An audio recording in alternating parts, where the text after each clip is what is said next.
Hey everyone, it's Dawn here, and all right, RV update. I know I haven't been posting much.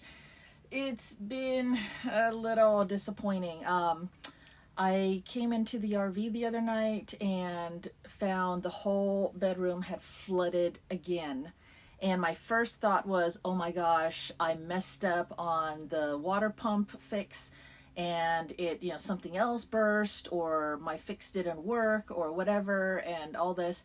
So I tore the bed apart, got the water pump out, and got to where the water pump was, and it wasn't the water pump. So after I did the water pump fix, then I had put a whole bunch of these blue shop towels around the bottom of it so that anytime I would be able to lift up the bed and look under there, and I can see very easily, if the towel had been crinkled up before, that it meant that it had a leak at any time and all that. And none of it. There was no leaks at all from under there, but it was all wet under there. So then I started to follow the wet spots in my carpet in the bedroom. And I was like, okay, so it's not as wet over here. We're getting wetter, we're getting wetter, we're getting super wet. And I'm following where the super wet is. And it is my hot water heater. So apparently I think I have an Atwood hot water heater, 6 gallon. And I guess they only last about 2 to 5 years. A lot of people are saying that they've had to replace them after just 2 years. So mine is 17 years old. So, yeah, and it's going to be a pain to get that out. One's going to be a pain to get that out. And Atwood is no longer in business anymore, but Dometic, I think, took them over. There is a bit of a conversion, like you can get things that kind of will convert over to the space that I have and all that stuff. And I'm looking into that. Then I had to research on, well, is this a good time to go tankless? And actually, I don't think I'm going to go tankless. There's a lot of cons about going tankless that I think it's a deal breaker for me. I mean, turning off the hot water to conserve water while I lather up in the shower, and then turning the hot water back on and getting, some hot water and then a burst of cold water and then hot water again. No, that's not for me. So yeah, I think I'm going to try to stick with a regular water heater. I just need to figure out if I want Suburban or Dometic and how that conversion is going to go and all that stuff. But before we even go into all that, and I already spent all this time researching all of that, right? I just need to bite the bullet and tear out all of the sealant and everything and pull the whole water heater out and take a look at the problem. It might not even need to be replaced. There is a huge leak though. It flooded my whole thing. So I don't know. It's like it's a big thing, and I kind of don't want to deal with it, but I have to. It's a big deal. So let's see. That is I'm also on a time crunch, and so things need to get, but I've been working on stuff every single day. I've been doing so much, but apparently it's not good enough, so I need to work faster. So got to get that done. And yeah, I know that some of the stuff that I do looks like, simple foo-foo stuff, but I mean, it has to get done, and sometimes I do so much of the big stuff that my hands and fingers, they hurt, and my body hurts, and I'm tired. And then instead of like giving up and like lazing around doing nothing, I will at least do little stuff. I say, okay, well, it's nighttime now, I don't have daylight, but I can do little stuff inside. My hands really hurt, I can't do strong lifting stuff today, but at least I can do some little stuff. So it's not that I'm being lazy. But okay, what else? So some of the little stuff that I've done, well, let me show you what I've been doing along with big stuff. All right, hold on. All right, so one of the big things that I did was here in the living room, I got another Max Air fan up here. And oh my gosh, you guys, the second time doing this, it was so much easier because I'd already figured out everything the first time around, almost everything, 99%. And then the second time around, I got it done like an hour and a half, I think, maybe. And the only complication I had was that there was no DC power going to this, the wire. And there were, I think, 110 wires going here that were cut, and that confused me. So anyways, I needed to route wires from here over to this light over here and then connect that. And big thanks to Uncle Joe, who recommended to me that I get an electrical fish tape. And so that I definitely used that. Thank you, Joe. And yeah, it definitely helped and made it super easy to run that line through. So now I know how to run lines through places to where I need them, and hopefully other projects, it'll be so much easier. But yes, I now have two house fans, one in my bedroom, one here in the living room. So now I can really play with pulling all the hot air out and then having one push air in while the other one pulls it out, or, all sorts of stuff. And I was playing around with it last night, and it's amazing. If I set both of them to pull out, and then I open all the windows, all the cool air from nighttime will come in through here and then go out, and it just circulates out like that. I mean, there's so many options now, and I just love having that combination. Another thing is this doesn't stay up, and it's so hard to try and pack stuff in here when this doesn't stay up. And and I can't even hold this with my head because my head isn't up there. And then so I just figured out how to do this today.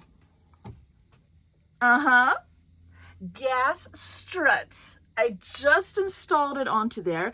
Apparently, installing gas struts is kind of a geometric thing, because if you do it wrong, then the gas strut don't work. But you do it right, and it works just fine. So, soft open. It is a kind of soft close, but I have a little thing in there so that it locks in. Now on these end ones, not only do they have those thingies, but they also have the magnet thingy, and I'm gonna have to take that out. But yeah, that's all it does now. And oh my gosh, I am loving this one. It's a little bit hard to push down, which is why you see me kind of shaking, but it's fine. It's fine. It's great. And then I changed all the lights. There's one light down there. You see the one white light? I still have to do that one. I was waiting to see if I could get another light, but it looks like I might not. So I'm just going to change it over to the same kind as this. And this has different options. So this is, I think this one is super warm. This is white.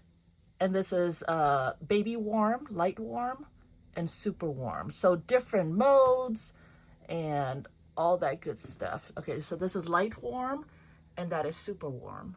Light warm, super warm. But yeah, it's nice having those different options. And I was able to get all of those installed. And then that one down there is a totally different one. And then this one, I think I'll make it match with this one as well. Oh, I didn't turn on this light. There we go. All right, so anyways, so lights are done. Oh, so this is where it flooded all here in the bedroom. And this is my hot water here. And I believe my leak is coming from down underneath this control panel. And look at how hard it is for me to work on this. I have all of these electrical cables here, all of this down here. I'm suspecting the leak is coming from underneath there somewhere. And so I spent the last couple days just trying to get this dried out and worry about that. I mean, it was flooded down here, and it flooded into my storage compartment underneath, and it was just so bad. But look, this opening is smaller than that heater, so I'm going to have to open it up from the outside and pull the whole thing out. But I don't know how heavy it is. I don't know, all of these things are like tight. They don't budge. So I don't know how to get those off. this looks just so daunting. There's so much stuff inside of there, and there's not a lot of room to work. So hot water heater is bad. So anyways, that is where we are at right now. Let's see, what else did I do? Oh, I had some bad batteries. I gone through my DeWalt batteries. I have DeWalt and Makita's, and this one is a bad Makita battery. But I was trying to jumpstart them. You ever heard of that? You can jumpstart these batteries. Sometimes you run them down too bad, and they lost too much power, and so they won't charge anymore. Because when you try to connect it to the charger, they don't have enough power in the battery, so the charger doesn't recognize that there's any power in them, and so they won't charge.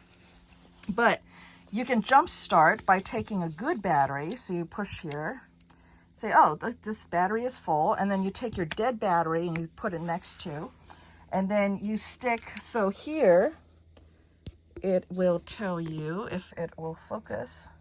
So here it'll tell you positive, negative. So, okay, let's come back out here. So I made jumper cables. Now, if I was good, I would have made one black and one red for positive and negative, but I was just too lazy. So I just figured they can both, because I know what. So basically, I used this flat thingy and I stuck it on this cable. And this flat thingy is nice. I can do this with one hand by propping, because now I can slide it right into there. And then, so that is positive. And then on the bad battery, I stick it to the positive. And then I take my second jumper cable and I have my negative and I slide that right in there, and it clamps between, there's little springy thingies in there holding it. So there's a negative there, and I stick it into the negative here. And then when you push the battery indicator light on the bad battery, you'll see that it'll have some power, because there's a good connection between the good battery and the bad battery. And then if you can get enough and all that, and the cells aren't too far imbalanced from each other and all that good stuff, then you could, that in itself could jumpstart it, and then the bad battery will then charge again. So I was playing around with that whole concept. I had 3 bad batteries, but this one somehow had the entire thing break off. I'll show you what a good one is supposed to look like. The good one is supposed to have this whole plastic thing over it, and this one is completely broke off. So I think this battery is just dead, but I'm going to take it apart and harvest the good cells out of here, and those will be like flashlight battery cells. So anyways, things like projects like that, and then I just found out that some of my old baskets will fit in here very nicely, and then I can get them organized and all that, and start being able to pack things up properly, decide what goes in there, and start moving stuff in. I need an organization method. Otherwise, it'll just look like that, and it can't look like that. So I am thinking maybe put a second shelf in here, because I'm not going to have anything this tall, right? So I might have to figure out how to add a shelf over. I don't know. So it's stuff like this, logistics that I have to figure out. And then it's what goes in here and blah, blah, blah. So anyways, super busy. Don't judge my messy space. Look at all my Makita drills. I love my Makita drills. You always have to have at least 2. One with the drill on it, and then one with this driver on it, so that you don't have to switch out. You just grab 2 different ones. Anyways, thanks so much for joining my blah, blah, blah. And I appreciate your guys' support. I know I only have a handful of you that even care what goes on with my motorhome now, but it is a big part of what's going on. I am going on a ride tonight. Tony is doing another what's it called? Turnbull Canyon. It's a dirt loop at night. And so those are very challenging to me, and I need to keep my dirt skills up. So I'll be doing that tonight. But I probably won't be recording, because Yeah, you guys saw the last time I recorded and Turnbull. You have how many times did I crash? Anyways, I'll be doing that tonight. So thanks for joining me, and I'll talk to you guys later. Thanks. Bye bye.